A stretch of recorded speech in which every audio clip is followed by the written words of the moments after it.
Hey, you're watching That Random Geeky Guy.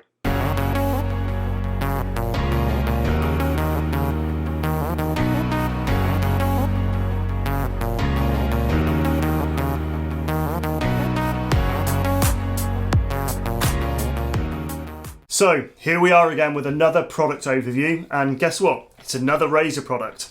So, this is an overview of the Razer Basilisk version 2.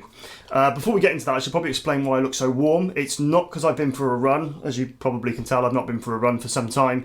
But it's really humid today, and being in my little gaming room with studio lights on and stuff, definitely feeling the heat. But this kind of last week, God, has it been baking. So yeah, really feeling the heat and humidity in here today, so I apologise for that.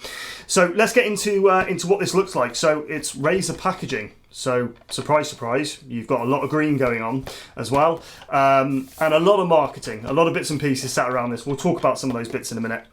And then here we've got the mouse itself. Some are calling it the Logitech C502 killer. I'm going to reserve judgment as I don't have a C502, but many reviews are calling this a winner.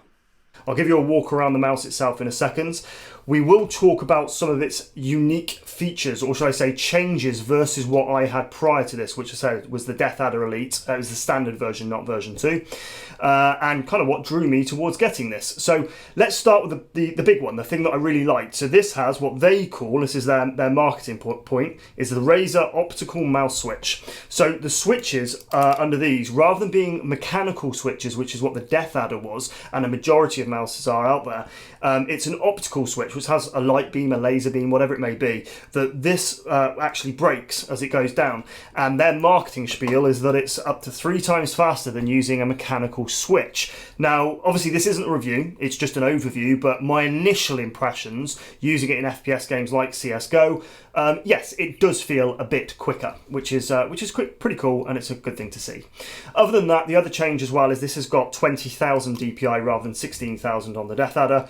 Let's be honest, I'm not going to be using 20,000 DPI. I could literally just blow on the mouse and it would move across the whole screen. A little bit too sensitive, but it has that if it's relevant to anybody. So, okay, let's talk about some of the other changes. So first things first, you've got a bit more customization on this one. You've got 11 programmable keys. Obviously they are including the fact that the scroll wheel goes left and right in that. But for those who haven't used it before, the Chroma software that Razer uses, it's very customizable. You can build macros that work system-wide. You can adjust the RGB, so you've got an RGB Razer logo down the bottom here, and also the scroll wheel is illuminated both sides. You can change that and synchronize it with all your other kit, and it works quite well. It's very well diffused. There's no kind of light hotspots or anything like that. The other thing on the bottom here, which is unusual, is the ability to adjust the resistance on this scroll wheel. Now, that might seem a little bit extreme, but for me, I quite like a notchy scroll wheel, especially in games where you can scroll through your inventory because it's nice and precise. Other people hate that. They like a real smooth scroll wheel, and you can go from literally one extreme to the other, loads of different levels of how notchy and hard it is to completely smooth, kind of clutchless, completely going around. So I think that's quite good, and actually it's meant that I can really get it the way I like it, which I like. It's a very ergonomic design, and I guess that's another big change from the Death Adder. Actually, it's not a big change. The Death Adder is quite ergonomic, but not as much as this. The place here to rest your thumb, it's definitely for a right-handed use. I don't know if there's a left-handed version of this one. But yeah, a place to hold your thumb here, that's really nice. And profiles. So it's got 5 profiles that are actually stored in the mouse. So when you set up your macros in your profile, it's stored to the device. To my knowledge, that wasn't the case with the Death Adder original edition. Beyond that, there's one last marketing piece from Razer, which is the cable. They call it the Razer Speed Flex cable for minimal drag and smooth control. It's a weird one. So it is a braided cable, but it feels like, if you can imagine just a normal plastic PVC cable, where they've braided over the top of it, but it's braided really loosely, so you can kind of move it. I don't know if you can pick that up on the camera, because you're kind of a bit far away, but you can actually move the cable. Does it feel any different? Not really. The cable on the Death Adder is also braided. It's not this style, but it is also braided, and I would argue this doesn't look quite as good. It looks a little bit more of a messy cable. but I'm sure they have their reasons, but it's just not something that to date that I've kind of felt the difference. Now, how do I compare it in its early stages to the Death Adder?